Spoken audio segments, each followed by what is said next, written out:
mengenai perubahan wujud zat. Tentu ini sangat familiar sekali dengan kejadian yang ada di lingkungan di sekitar kita. Yang pertama adalah mencair atau yang disebut juga sebagai melebur, merupakan perubahan wujud zat padat menjadi zat cair dengan syarat menyerap kalor. Nah, jadi tadi di awal sudah dijelaskan bahwa ketika benda dikenai sebuah kalor, ada energi yang mengalir berupa kalor itu tadi, maka suhu benda akan naik sehingga menyebabkan benda itu semakin panas. Seperti itu. Nah, kalau dilepaskan kalor itu, maka suhunya normal kembali. Nah, gitu ya. Contohnya seperti apa? Contohnya di sini sudah jelas ada es krim yang mencair, dibiarkan di tempat terbuka. Kemudian ada lilin yang mencair. Nah, selanjutnya jika ada mencair tentu ada membeku. Ini pasangannya.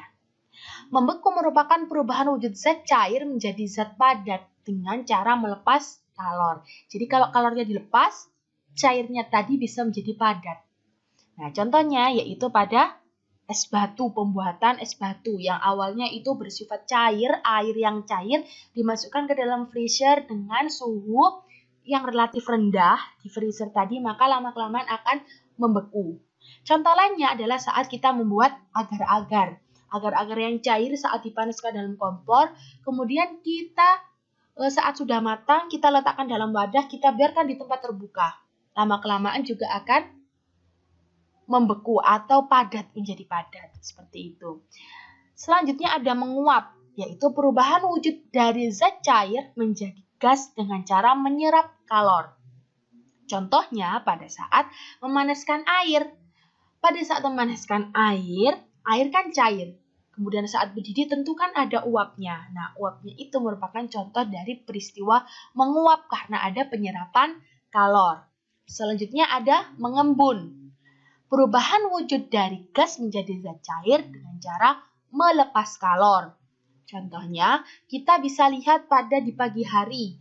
Kita melihat ada rumput atau daun-daun yang seperti berikut ini, ada embun-embunnya. Meskipun tidak hujan atau malamnya itu tidak habis hujan. Nah, itu merupakan contoh dari peristiwa mengembun. Ada juga mengkristal atau deposisi, merupakan perubahan wujud dari gas menjadi padat dengan cara melepas kalor. Contohnya yaitu seperti gambar ini, salju, peristiwa salju, air yang mengkristal, jadi bukan membeku tapi mengkristal. Contoh lagi yaitu pada saat pembuatan garam. Nah, saat garam kita kita panaskan, cairan garam yang kita sudah cairkan, kemudian kita uji lagi apakah bisa mengkristal atau tidak. Itu biasanya di balik tutup atau di balik penutupnya dari beker gelas itu saat kita panaskan, lama-kelamaan akan timbul kristal-kristal di balik tutupnya. Itu contoh dari sebuah mengkristal. Contoh lagi yaitu seperti gula, proses pembuatan gula pasir. Nah, itu dari cairan tebu yang lama-kelamaan diproses kemudian jadilah sebuah kristal gula. Selanjutnya ada menyublim, merupakan perubahan wujud dari zat padat menjadi gas dengan cara menyerap kalor. Contohnya yaitu pada kapur barus. Ini ya, pada kapur barus yang kita letakkan di lemari untuk pengharum pakaian, lama-kelamaan akan habis karena dia menguap, seperti menguap gitu. Tapi ini menyublim karena dari zat padat. Kalau menguap kan dari zat cair, sedangkan kalau menyublim itu dari zat padat. Nah, seperti itu. Oke, kita lanjut ke slide selanjutnya ya. Kalor laten. Kalor laten merupakan kalor untuk mengubah wujud zat. Jadi, yang tadi kan ada perubahan wujud zat. Nah, kalor yang diperlukan ini dinamakan kalor laten.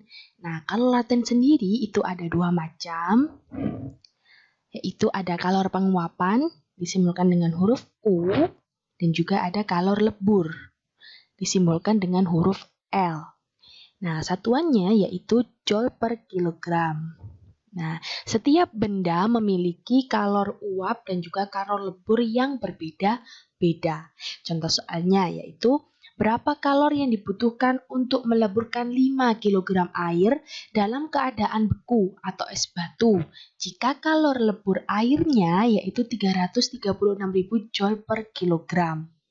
Jadi langsung saja kita tulis diketahuinya yaitu massa 5 kg.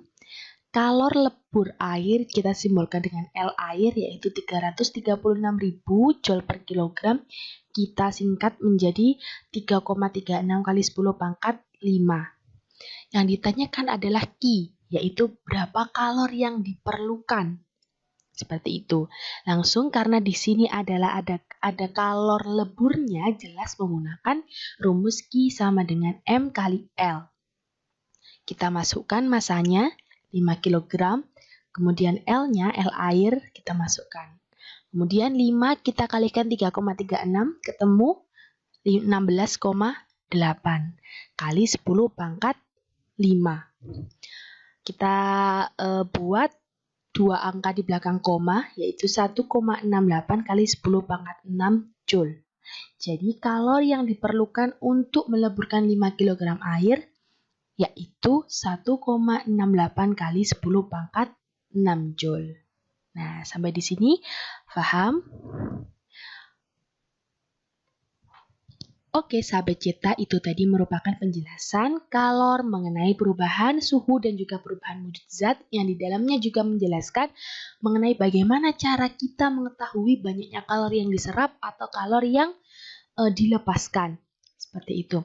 Untuk part yang kedua, kita nanti akan belajar mengenai konduksi, konveksi, dan juga radiasi yang merupakan penerapan juga dari kalor.